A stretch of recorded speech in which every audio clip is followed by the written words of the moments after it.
আমি যদি দেশের প্রধানমন্ত্রী হই তবে সবার আগে এই পরীক্ষা ব্যবস্থাটা তুলে দেব। মাননীয় প্রধানমন্ত্রী, সম্মানিত সভাপতি ও উপস্থিত সুধীবৃন্দ, ইহার চেয়ে হতেন যদি অনেক কিছু তো হতে ইচ্ছে করে, কিন্তু বাবার অত্যাচারে কি কোনো কিছু করার বা হওয়ার সত্যিই জো আছে? এই তো কদিন আগে বাসার সবাই মিলে নাটক দেখতে বসেছে, আমিও পরিবেশের বন্ধ সুখে আস্তে আস্তে এগোচ্ছি কোন রকমের দর্শকের সাহিত্যে জায়গা দখল করার জন্য। অমনি বাবা গুরুগম্ভীর কণ্ঠে আদেশ জারি করলেন, দুদিন পরে তোমার পরীক্ষা, এখন তোমার এসব নাটক ফাটক দেখা চলবে না। কি আর করা, দরজার চৌকাঠ থেকেই ফিরে যেতে হলো।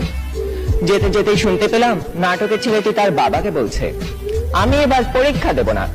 ইস, আমি যদি এমন করে বলতে পারতাম, এই নাটকের ছেলেটির মতো হতাম। কিন্তু এ তো শুধু নাটকেই সম্ভব। আবার স্কুলের কথাই ধরুন না কেন, সব সময় পরীক্ষা লেগেই আছে। ক্লাস টেস্ট, সাপ্তাহিক, মাসিক, টার্ম, এবং আমাদের স্কুলে আরো একটি পরীক্ষা আছে, পপ টেস্ট। অর্থাৎ বলা নেই কওয়া নেই, স্যার ম্যাডাম ক্লাসে এসে দুম করে বললেন, তোমাদের পরীক্ষা নেব।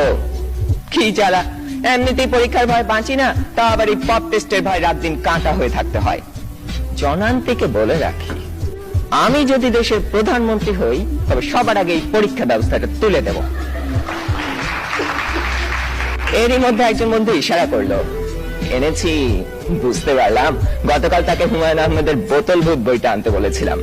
কোন রকমে পরীক্ষা শেষ করে উঠে গেলাম লাস্ট বেঞ্চে, দুজনে মিলে মজা করে পড়তে শুরু করে দিলাম।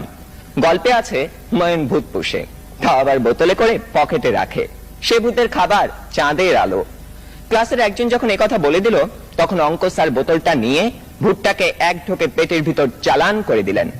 অমনি স্যারের পেটের ভিতর গুড়গুড় শব্দ উঠতে শুরু করলো, আর তিনি হেঁচকি তুলতে লাগলেন।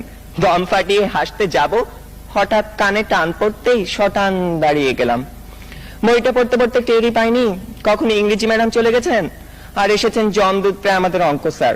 বইটা নিয়ে গেলেন হেড স্যারকে জমা দেবেন বলে, তার মানে আরো এক দফা শাস্তি।